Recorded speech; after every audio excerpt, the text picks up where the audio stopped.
বয়স যাই হোক না কেন, মনটাই হচ্ছে আসল কথা।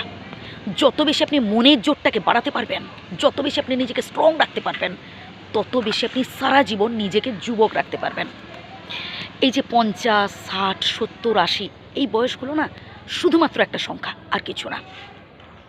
নিজেকে সবসময় মোটিভেট করবেন, পজিটিভ চিন্তা করুন, ভালো ভালো চিন্তা করুন।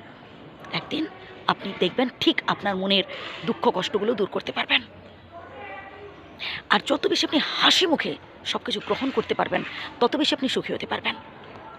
আসলে আমরা না কখনো অল্পে সন্তুষ্ট হতে পারি না, তাই আমাদের জীবনে চরম দুঃখ নেমে আসে। যত বেশি আপনি অল্পে সন্তুষ্ট হতে পারবেন, যত বেশি আপনি অল্পে খুশি হতে পারবেন, তত বেশি আপনি জীবনে আনন্দ জিনিসটাকে এটা উপলব্ধি করতে পারবেন।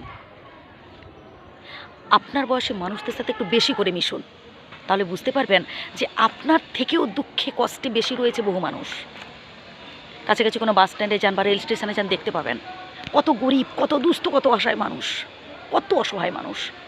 কার হাত নেই, কার পা নেই, কোনো বেলা আহার জোটে তো জোটে না। ভাবুন না তাদের কথা।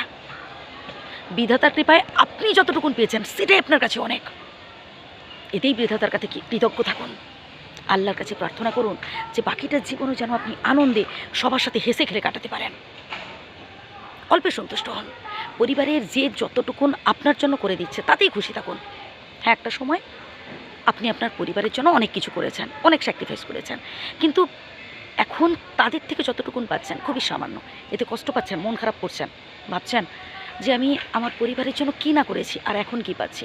না প্রিয় বন্ধু, বরং বিধাতার কাছে প্রার্থনা করুন যে সারা জীবনটাই যেন আপনি আপনার পরিবারের জন্য আপনার দায়িত্ব কর্তব্য পালন করে যেতে পারেন। বিধাতা সেই সামর্থ্য যে আপনার মধ্যে দিয়েছেন, এতেই খুশি থাকুন। অনেকের ইচ্ছে আছে যে আমি আমার পরিবারের জন্য এত কিছু করি, কিন্তু পারে না। আপনার সেই সামর্থ্য আছে বলেই তো আপনি করতে পেরেছেন। এর জন্য বিধাতাকে ধন্যবাদ দিন। নিজেকে আনন্দে রাখতে হবে। আপনার যেটা করতে ভালো লাগে করুন না। গান শুনুন, খেলা দেখুন, গল্পের বই পড়ুন, খবরের কাগজ পড়ুন। এখন তো ইন্টারনেটের যুগ, মোবাইল দেখুন, টিভি দেখুন, মন ভালো থাকবে। আপনার যেটাই মন ভালো থাকে আপনি করুন না। সৎ পথে থাকতে হবে এবং অনেস্টলি বাস করতে হবে, আর মাথা উঁচু করে বাস করতে হবে। যত বেশি আপনি নিজেকে গুরুত্ব দেবেন, তত বেশি দেখবেন পরিবারের সবাই আপনাকে গুরুত্ব দিচ্ছে। আর যত বেশি আপনি নিজেকে অসহায় ভাববেন, দেখবেন পরিবারের সবাই আপনার অসহায়ত্বের সুযোগ নিচ্ছে। স্ট্রং রাখতে হবে নিজেকে। আপনি আপনার পরিবারের কথা, আপনার কথাই হবে শেষ কথা। নিজেকে কেন অসহায় ভাবছেন, নিজেকে কেন দুর্বল ভাবছেন? এবার থেকে নিজেকে অসহায় ভাবা বন্ধ করুন। নিজেকে স্ট্রং রাখুন, নিজেকে মোটিভেট করুন, পজিটিভ চিন্তা করুন।